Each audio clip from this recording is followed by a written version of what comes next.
माँ और बीवी की लड़ाई में क्या करना चाहिए? Sensitive matter, very very sensitive, इंतहाई हसास मसला है। तो बहुत आसान तरीका है, सब में माँ को सच्चा कर दो। अकेले में बीवी के सामने हाथ बांधने पड़े ना तो बांध लेना, कहना मेरी बेगम वो मेरी दुनिया भी है, मेरी आखिरत भी है। अल्लाह के लिए खामोश हो जाओ, अल्लाह के लिए चुप हो जाओ। मैं ये नहीं कह रहा बीवी के हक खाओ, मैं ये नहीं कह रहा कि बीवी के हक दबाओ, उसे कहो नहीं तू मेरे पाँव की जूती है, जा इनकी खिदमत कर। नहीं, माँ बाप की असल खिदमत मेरी जिम्मेदारी है।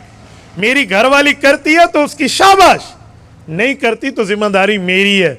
वरना मैंने ऐसे जालिमों को भी देखा है जो माँ बाप की खामखा की दिलजोई की खातिर बीवी को मारते हैं, और ऐसे हक खाने वालों को भी देखा है जो बीवी के ऊपर खामखा से जुल्म तो छोड़ो, अपनी बीवी के कहने की खातिर अपनी माँ को रुलाते हैं। भाई ये बराबर का मामला रखोगे। बहन और भाई का असल ताल्लुक तो शादी के बाद होता है। शादी के बाद बहन देखती है अब मेरे साथ मेरे भाई का रवैया कैसा है। पहले क्या है, पहले तो इसको पूछने वाले कोई नहीं है। इसने बहन से कपड़े इस्त्री कराने हैं तो उसे गिफ्ट लेकर देना है ना। अब तो कपड़े इस्त्री वाली आ गई है, अब तो इसको देखेंगे कि बहन के साथ ताल्लुक क्या है। तो भाई माँ बाप के बात मैंने शुरू की थी, तो ये भी माँ बाप हैं आपके, आपने कैसा बिहेवियर रखना है आपने यहाँ देखना है। और माँ बाप अगर दुनिया से चले गए, खुदा की कसम घर कब्रिस्तान हो जाते। मेरे अम्मी और अब्बू इस धरती पे नहीं है, दुआ फरमाए अल्लाह उनकी कब्रों पे करोड़ों अरबों रहमतें नाज़िल फरमाए। तुम लोग खुशकिस्मत हो, तुम्हें माँ बाप से घर में मुलाकात होती है। मैं अपनी अम्मी अब्बू से मुलाकात के लिए कब्रिस्तान जाता हूँ। ये खुशकिस्मती है उस बंदे की जिसको घर में माँ बाप मिल जाए। मेरे दोस्तों, रब्बे करीम ने फरमाया इम्मा यबलुगन्ना इंदकल किबर अहदुहुमा औ किलाहुमा फला तकुल्लहुमा उफ़्फ़िन वला तनहरहुमा वकुल्लहुमा कौलन करीमा। का माँ बाप दोनों यौन में एक बुढ़ापे को पहुँच जाएं, उनके सामने उफ़ न कहना। उफ़ का मतलब लोग समझते हैं उफ़ मैं थक गया हूँ, ये न कहो, ये मुराद नहीं है। उफ़ एक अरबी ज़ुबान का लफ्ज़ है, उर्दू का उफ़ और है, अरबी का उफ़ और है। उफ़्फ़िन लकुम वलिमा ताबुदून मिन दूनिल्लाह कुरान ने इस्तेमाल किया है। हज़रत इब्राहीम अलैहिस्सलाम ने मुशरिकीन और बुत परस्तों को फरमाया था मैं तुमसे और तुम्हारे बुतों से बेजार हो रहा हूँ, मेरा तुम और तुम्हारे बुतों पर तवर्रा है, मैं इससे हट रहा हूँ। यह है उफ़। क्या मतलब? माँ बाप को यूँ न कहना अम्मी तू जान, अब्बू तू जान, मैं तुमसे हट रहा हूँ। यह है वला तकुल्लहुमा उफ़। माँ बाप को उफ़ न कहना। क्या कहना? वकुल्लहुमा कौलन करीमा। कौलन करीमा वो बात करना जो रियायत वाली हो। आप लेने गए हैं, मसलन ये बोल टीवी का लोगो है, हाँ जी कितने का है जी? है तो 500 रुपए का, लेकिन आपके लिए 300 है। 300 उसने क्यों दिया? हक बनता तो नहीं है, उसने आपकी शख्सियत देख के आपके साथ कंसेशन और रियायत की है, तो इसे कहते हैं करीम, करम, रियायत। वकुल्लहुमा कौलन करीमा। माँ बाप के जी कुछ नहीं, माँ बाप के साथ कौले करीम कीजिए, यानी नरम मीठी प्यारी और रियायत वाली बात कीजिए।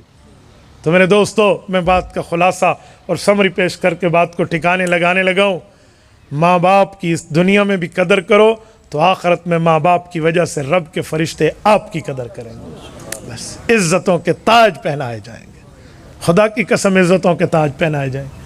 और माँ बाप की कदर में, माँ बाप की इज़्ज़त में, माँ बाप के साथ हुस्न सलूक में जो अल्लाह की नेमतें आपके ऊपर मुतवज्जे होंगी, वो नवाफिल पढ़ पढ़ के कमर टेढ़ी कर लो भी मुतवज्जे नहीं होगी। मैं फ़राइज़ की बात नहीं कर रहा, वो तो फ़र्ज़ है, वो तो पढ़ने पड़ेंगे। मैं नवाफिल की बात कर रहा हूँ। इस हद तक उलमा ने लिखा है कि अगर अम्मी अब्बा कह देना कि जमात से नमाज न पढ़, आज मेरा काम है यहाँ बैठ, तो नमाज घर में पढ़ ले, माँ बाप का कहना मान।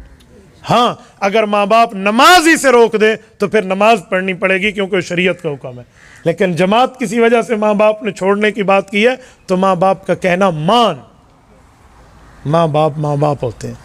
हमारी ज़ुबान में कहते हैं डिठा राह वंजी भावें दूर होवी, खड़ोता पानी न पीवें भावें नूर होवी, प्यू माँ को गलत ना आखें भावें लख ना द कसूर होवी। हमारी शादी हो जाती है, हमारे घर जो हमारी बीवी आती है उसके भी हक है।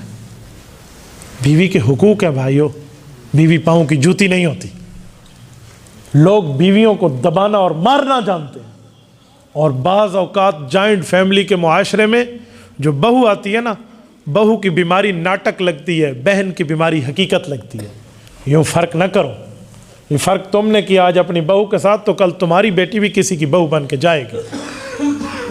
फिर जैसे करनी वैसे भरनी, फिर ये काम होगा। वो बेकसूर वहाँ सहेगी और तुम इसके भुगतोगे जो जुर्म तुम्हारा है।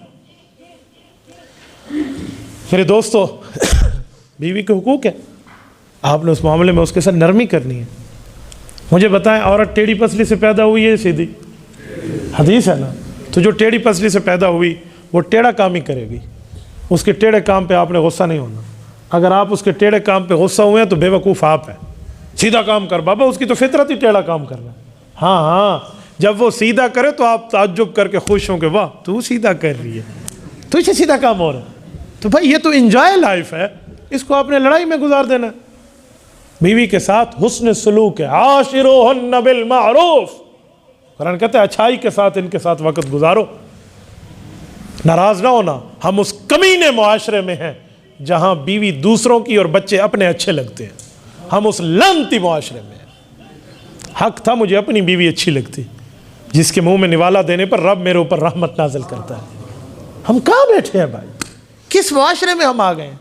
किस नाज पर हम पहुंच गए? हमें इस गलीज मीडिया के जो है ना फिल्म और इन मामलात ने कहां से कहां पहुंचा दिया। मुआशरे में इस मोबाइल पर बीवियों पर लतीफ़े बनाए जाते हैं और गर्लफ्रेंड वालों को इज्जत दी जाती है। लानत है उस ज़िंदगी पर जो टैक्स आपने गर्लफ्रेंड को किया है, इस पर लानत है। अगर आप अपनी बीवी को मैसेज करते हो तो इस पर रहमत आती। बीवी के हुकूक तो कोई नहीं देख रहा। यहाँ दो बातें हैं, या ये तरफ है या ये तरफ है।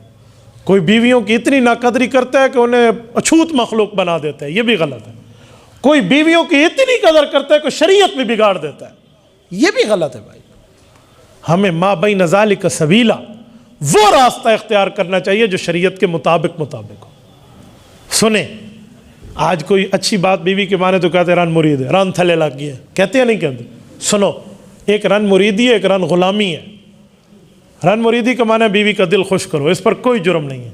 रन गुलामी का माना है बीवी का वो कहना मानो जिसमें शरीयत टूटे, ये हराम है। वरना बीवी की दिलदारी कहाँ मना है? बीवी की तो इज़्ज़त करनी चाहिए। मेरा एक शागिर्द है, मेरे इस तरह लेक्चर सुने हुए, उसने शादी हुई है, शादी के बाद उसने बीवी की इज़्ज़त की है। दो दोस्तों ने देख लिया। वो इज़्ज़त क्या थी? वो घर से लेकर अपने ससुराल, खामद का ससुराल और बीवी का मायका छोड़ने जा रहा है, तो उसने अपनी बीवी को बिठाने के लिए कार की खिड़की खुद खोली, बीवी को बिठाया, उधर जाकर खुद ड्राइव की और चल मेरा भाई। दोस्तों ने देख लिया और कहा हाँ हाँ, आजकल तो बीवी के लिए गेट खोलते हैं, दरवाजे खोलते हैं। बात आती आती वो हमारे तक पहुँच गई, बल्कि शिकायत की सूरत में कि हज़रत कहते हैं इतना रन मुरीद हो गया कि बीवी के लिए खुद दरवाज़ा खोलता है, इसकी बीवी कार का दरवाज़ा नहीं खोल सकती। ज़रा तवज्जो रखना, मैं जुमला देने लगा। मैंने उन्हें कहा तुम लोग ये एतराज़ न करो, खुश हो कि वो अपनी हक निकाह वाली बीवी की इज़्ज़त कर रहा है। अगर वो कल बाइक पर किसी लड़की को बिठा कर जाता तो तुझे कहना हो स्कूल तो बड़े दान है, हाँ लड़कियां तो इस पर फटाई हुई हैं, बहुत ज़्यादा इस पर मजमा जमा है। आपने यूँ कहना था, हक था आप इस हलाल के रिश्ते पर अच्छा कहते नहीं वो ख़ुद बीवी नहीं खोल सकती थी खिड़की। मैंने कहा सुनो, मैं आपको हदीस पाक पढ़ देता हूँ। सुनन नबी दाऊद, इमाम सुलेमान इब्न अशअस अस्सिजिस्तानी रहमतुल्लाह रिवायत लाए। मैंने स्पीकर इसलिए आगे किया ताकि मैं आपको मंजर समझाऊँ। अल्लाह के रसूल के सामने एक ऊँट लाया गया, अबू दाऊद शरीफ की हदीस है। हज़रत सफ़िया रज़ी अल्लाह अन्हा हुज़ूर पाक की बीवी हैं। वो ऊँट पुख्ती नस्ल का है, थोड़ा ऊंचा है, उसकी कमर और कोहान ऊंची है, जिस पर खातून खाना को डायरेक्ट चढ़ना थोड़ा मुश्किल है। रिसालत इमाम अलैहिस्सलाम ने देखा ना, इधर देखें, यूँ दायां घुटना, अल्लाह के रसूल आगे हुए और घुटने को ऊँट की पीठ के साथ चिपका दिया और फरमाया सफ़िया इधर मेरे घुटने पर पाँव रख और ऊँट पर चढ़ जा। रिसालत इमाम ने बीवी की यूँ कदर की है। तो मैंने कहा इसे ये हदीस नहीं पता होगी, लेकिन अल्लाह ने इसे सुन्नत पे अमल करवा दिया और तुम जालिम उस पर एतराज़ करते फिर रहो, बीवी की इज्जत क्यों करते? शर्म करनी चाहिए बंदे को, डूब मरना चाहिए। हलाल के रिश्तों पे तुम्हें एतराज़ आ गए।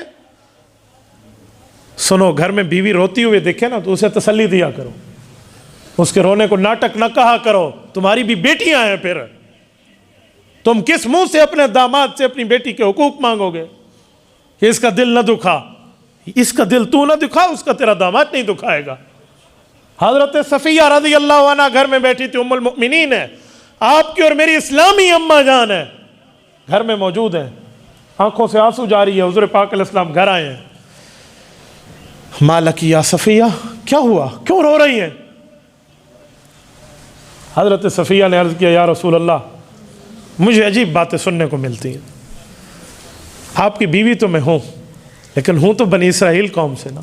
मेरा बाप हुयई बिन अख्तब तो यहूदी था ना, मेरा भाई यहूदी था, वो कत्ल हुआ है मुसलमानों के हाथों। मैं मुसलमान हुई हूँ, मैं सहाबिया हूँ, मैं आपके घर की इज्जत हूँ, लेकिन मुझे कहा जाता है कि तू है तो यहूद से ना, इसलिए मेरा दिल दुखा है, ये मुझे ताना लगा है, मेरी आंखों में आंसू आ गए।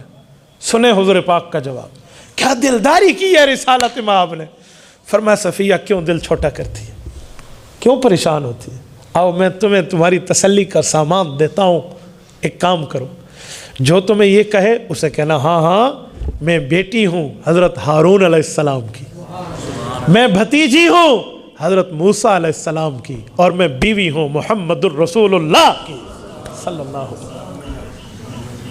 देखो बीवी की दिलदारी करके उसके आंसुओं को खुशी में बदला है, रोते चेहरे को हंसते चेहरे में अल्लाह के रसूल ने बदला है। तो हम कहाँ हुकूक के मामलात लिए बैठे? हम अपनी बीवियों पर तो जुल्म और तशद्दुद के मामलात देखते और कुछ भी नहीं दिखता। मेरे दोस्तों, ये भी हुकूक में दाखिल है।